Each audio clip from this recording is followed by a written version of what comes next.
பொங்கலோ Pongal. Welcome to Madappalli channel. இன்றைக்கி எங்கள் வீட்டில் பொங்கல் ரெடி ஆகிடுத்து.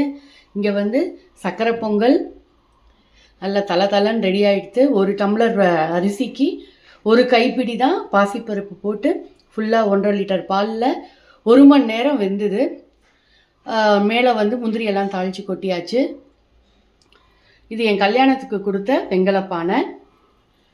இந்த பக்கம் வெண்பொங்கல், இது எங்கள் மாமியாரோடது. இதுவும் ஃபஸ்ட்டு டைம் நான் வந்து வெங்கலப்பானையிலேயே பண்ணேன். 1க்கு அரைன்னு பாசிப்பருப்பு போட்டு இது வந்து அரை மணி நேரத்துலேயே இந்த வெண்பொங்கல் ரெடி ஆகிடுது. உளுந்து வடை, கறிகாய் காரக்கூட்டு எல்லாம் ரெடி. இன்னும் சுவாமிக்கு நைவேத்தியம் பண்ணிவிட்டு பார்க்கலாம். మహాగణాధిపత్య దరిద్ర కుంకుమం సమస్యమి కుంకుమ అయినా అప్పుడు పుష్పై పూజామి. ఇప్పుడు పుష్పం అక్షదయాలు మంజల్ పిల్లయారికి పూజ చేయము. ఇప్పుడు పిల్లయారు సంతో రెండెత్తి ఓం శృంగార మగ, ఓం ఏకదంతాన మగ, ఓం కపిలాయ మగ, ఓం గజగర్ణాయ మగ, ఓం లంబోదరాయ మగ, ఓం వికటాయ మగ, ఓం విష్ణు రాజాయ మగ, ఓం గణాధిపాయ మగ, ఓం ధూమకేతువే మగ, ఓం గణాధ్యక్ష మగ, ఓం బాలచంద్ర